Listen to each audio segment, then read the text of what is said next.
மடப்புறத்தைச் சேர்ந்த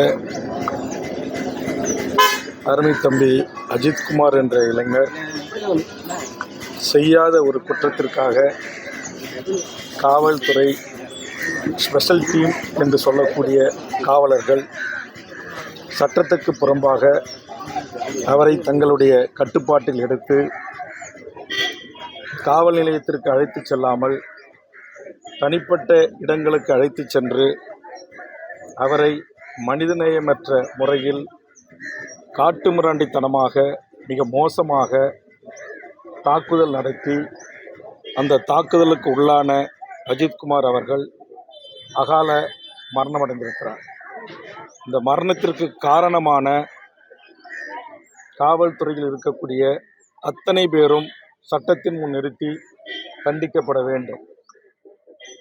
இந்த சம்பவத்தில் இந்த ஸ்பெஷல் டீம் என்று சொல்லக்கூடிய 6 நபர்கள் இதில் ஈடுபட்டதாக அவருடைய குடும்பத்தார் சொல்லுகிறார்கள். ஆனால் 5 கைது செய்யப்பட்டிருப்பதாகவும் ஒருவர் இன்னும் கைது செய்யப்படவில்லை என்றும் தெரிவிக்கிறார்கள். மேலும் சம்பந்தப்பட்ட காவல் நிலைய ஆய்வாளர் மீது இதுவரையிலும் எந்த ஒரு நடவடிக்கையும் எடுக்கவில்லை என்று அவருடைய குடும்பத்தாரும் உறவினர்களும் தெரிவிக்கிறார்கள். எந்த காவல் நிலைய எல்லைக்கு உட்பட்டு இவர் மீது புகார், அதுவும் வாய் வழியாக தெரிவிக்கப்பட்ட அடிப்படையில் இவர் விசாரணை என்ற பெயரில் சட்டத்துக்கு புறம்பாக 24 மணி நேரமாக வைத்து விசாரணை என்ற பெயரில் கொடுமைப்படுத்தி கம்புகள் 2 கம்புகள் ஒடிந்து சுக்குநூறாகின்ற வகையிலும் மற்றும் இரும்பு பைப்புகளாலும் அடித்திருக்கிறார்கள். நேற்றைய தினம் மதுரை உயர்நீதிமன்றம் இதை மிக கடுமையாக இந்த வழக்கை எடுத்துக்கொண்டு சம்பந்தப்பட்டவர்கள் மீது சரமாரியான அரசின் மீதும் காவல்துறை மீதும் கேள்வியை நீதிமன்றம் எழுப்பியிருக்கிறது. பொதுவாக தமிழ்நாட்டில் இதுபோன்ற காவல் நிலைய மரணங்கள், கஸ்டோடியல் டெத், பாலியல் ரீதியாக பெண்கள் விசாரணைக்கு அழைக்கப்பட்டு கற்பழிக்கப்படுவது போன்ற நிகழ்வுகளை தமிழக வாழ்வுரிமை கட்சி, மதுரையில் இருக்கிற மனித உரிமை கண்காணிப்பாளர் ஹென்றி டிபன் அவர்களோடு சேர்ந்து தமிழ்நாட்டின் பல்வேறு வழக்குகளை நாங்கள் எடுத்து நடத்தியிருக்கிறோம். சம்பந்தப்பட்ட காவல்துறை கண்காணிப்பாளர் வரையிலும் குள்ளஞ்சாவடி லாக்அப் டெத்திற்காக ஆயுள் தண்டனையை நாங்கள் பெற்றுத் தந்திருக்கிறோம். அதுபோன்று ஒரு காவல்துறை கண்காணிப்பாளரை அவர் செய்த மனித உரிமை செயல்பாட்டுகளுக்காக பணியிலிருந்து நாங்கள் அவரை டிஸ்மிஸ் செய்திருக்கிறோம். இதை செய்ததும் திமுக ஆட்சிதான், கலைஞர் தான் செய்தார். அதுபோன்று அஜித்குமார் அவருடைய இந்த காவல் விசாரணை மரணத்திற்கு காரணமாக இருந்தவர்கள், அவர் எவ்வளவு பெரிய உயர்ந்த பதவியில் இருந்தாலும் மாண்புமிகு தமிழ்நாடு முதலமைச்சர் அவர்கள் உடனடியாக அவர்கள் மீது உரிய கொலை வழக்குகளை பதிவு செய்து தொடர்ந்து அவர்கள் காவல் பணியில் செய்ய விடாமல் தடுப்பதோடு மட்டுமில்லாமல் உரிய விசாரணையை மேற்கொண்டு இதுபோன்ற காட்டு மிராண்டிகள், மனிதநேயமற்றவர்கள் காவல்துறையில் தொடர்ந்து பணி செய்யக்கூடாது. இந்த காவலர்களுக்கு இப்படி இவர் மீது எந்த கேஸ் ஹிஸ்டரியும் கிடையாது. எந்த கொலை வழக்கு, வழிபறி, திருட்டு, ராபரி, பாலியல் வழக்கு எதுவும் இல்லாத ஒரு முதல் முறை குற்றம் சாட்டப்பட்டவர் தான், குற்றவாளி அல்ல. அவரை விசாரிப்பதற்கென்று முறைமைகளை எல்லாம் இன்றைக்கு தூக்கி காலில் போட்டு மிதித்து இவ்வளவு மனிதநேயமற்ற முறையில் வாயில மிளகாத்தூள், அவருடைய பிறப்பு உறுப்புகளிலே மிளகாத்தூள் போன்று மிக மோசமான ஒரு நடவடிக்கையை செய்திருக்கிறார்கள். ஆக இனி தமிழ்நாட்டில் இதுபோன்று காவல் நிலைய மரணங்களோ விசாரணை மரணங்களோ நடைபெறாத வண்ணம் மாண்புமிகு தமிழக முதலமைச்சர் அவர்கள் நடவடிக்கை எடுக்க வேண்டும். இப்போது 5 கைது செய்திருப்பதை நாங்கள் வரவேற்கிறோம். இதை சிபிஐக்கு விசாரணைக்கு உத்தரவிட்டிருப்பதை நாங்கள் வரவேற்கிறோம். கண்டிப்பாக சிபிஐ இது ஆண்டு கணக்கில் எடுத்துக்கொள்ளக்கூடாது.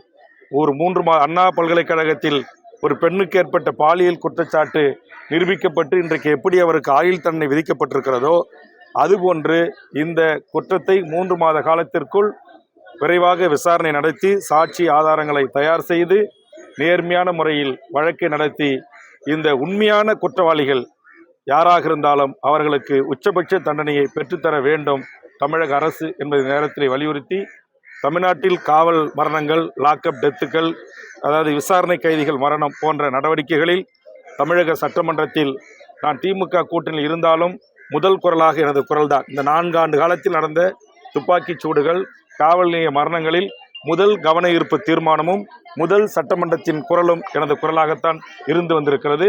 அதே போன்று தம்பி அஜித்குமார் அவருக்கும், அவரை இழந்து வாடும் அவருடைய தாய்க்கும் தம்பிக்கும் 1 சென்ட் நிலம் இல்லை, சொந்த வீடு இல்லை.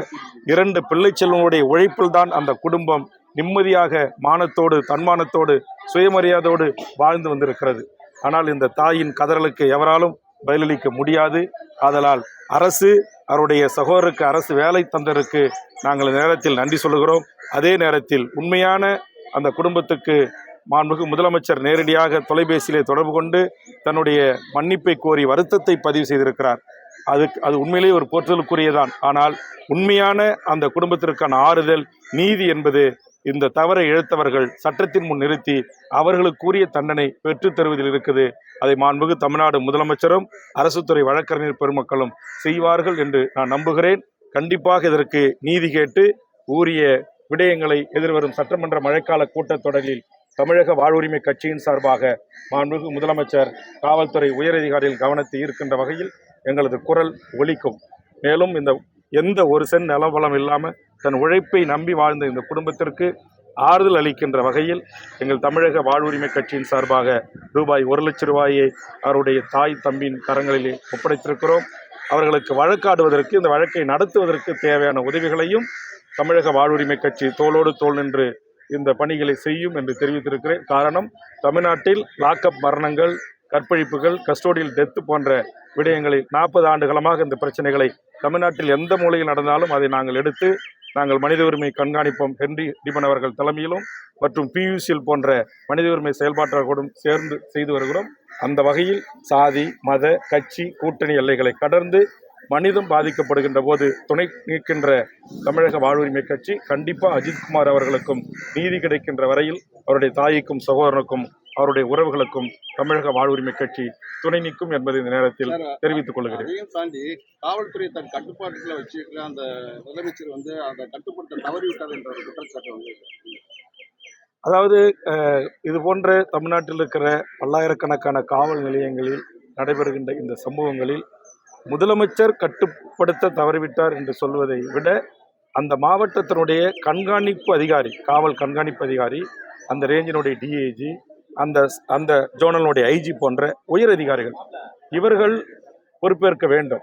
இவர்கள் எப்படி இல்லீகலாக சட்டத்திற்கு புறம்பாக 24 மணி நேரத்திற்கு மேலாக ஒரு மேஜிஸ்ட்ரேட் முன்பு நிறுத்த வேண்டிய ஒரு குற்றம் சாட்டப்பட்ட ஒருவரை நிறுத்தாமல் தனியார் இடங்களையும் தனியார் தோப்புகளிலும் அழைத்து சென்று மிக மோசமான தாக்குதல் நடத்துகின்ற அதிகாரத்தை இவர்களுக்கு யார் தந்தது, அல்லது இவர்களுக்கு அந்த அதிகாரத்தை அளித்து உத்தரவிட்டது யார், அந்த சார் யார் என்கிற ஒரு கேள்வி இங்கே எழுகிறது. அதையும் மாண்புமிகு முதலமைச்சர் கண்டுபிடித்து அவர்கள் மீதும் உரிய நடவடிக்கை எடுக்க வேண்டும். அப்போதுதான் இதற்கு உண்மையான நீதியாக இருக்கும். அதிமுக ஆட்சி காலத்துல வந்து இது போன்ற 2 செயல்கள் நடந்திருக்கு, பெரிய செயல்கள் நடந்திருக்கு. ஆனா அவங்க இதை பத்தி விமர்சனம் பண்றதை வந்து நீங்க எப்படி பாக்குறீங்க?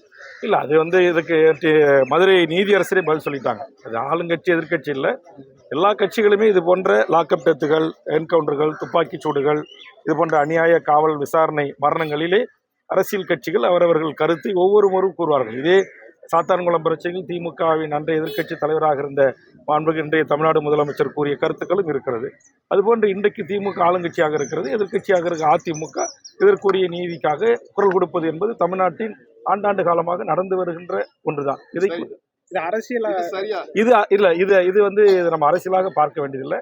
பாதிக்கப்பட்ட ஒரு குடும்பத்திற்கு உயிர் ஒன்று பலியாகி இருக்கிறது. அவர்களுக்கு ஆறுதல் சொல்லுகின்ற வகையில் நாங்கள் பார்த்துக் கொள்கிறோம், நாங்கள் ஆதரவாக இருக்கிறோம், உங்களுக்கு நீதியை பெற்றுத் தருவோம் என்று எல்லா அரசியல் கட்சிகளும் சொல்வது வழக்கம். ஆனால் இந்த அரசியல் கட்சிகளிலிருந்து தமிழக வாழ்வுரிமை கட்சி மாறுபடுகிறது. அது இங்க இருக்கிற மூத்த பத்திரிகை நண்பர்களுக்கே தெரியும். பிரேம்குமார் என்கிற ஒரு எஸ்பியை அவர் மனித உரிமை மீறல் ஈடுபட்டதற்காக உச்சநீதிமன்றம் வரையிலும் சென்று அவரை டிஸ்மிஸ் செய்தவன் நான் தான். அதே போன்று சங்கரன் என்கிற ஒரு காவல் SP புள்ளஞ்சாவடி விருப்பலிங்கம் தவறான என்கவுண்டரிலையும் செல்வம் என்கிற ஒருவரை அடித்து கொலை செய்த வழக்கையும் நடத்தி அவருக்கு ஆயுள் தண்டனை பெற்று தந்தது நான். அதுபோன்று உங்களுக்கு தெரியும், சிதம்பரம் பத்மனி, முத்தாண்டிக்குப்பம் என் தொகுதியில் வசந்தா கற்பழிப்பு, இதற்கெல்லாம் நீதியை நாங்கள் பெற்று தந்திருக்கிறோம்.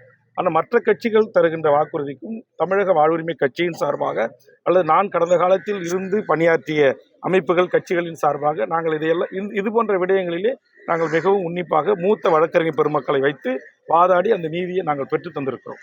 நன்றி. பிளே ஸ்டோர் மற்றும் ஆப் ஸ்டோரில் இருந்து பாலிமர் செயலியை QR கோடு மூலம் பதிவிறக்கம் செய்யுங்கள். செய்திகளை உடனுக்குடன் பெறுங்கள்.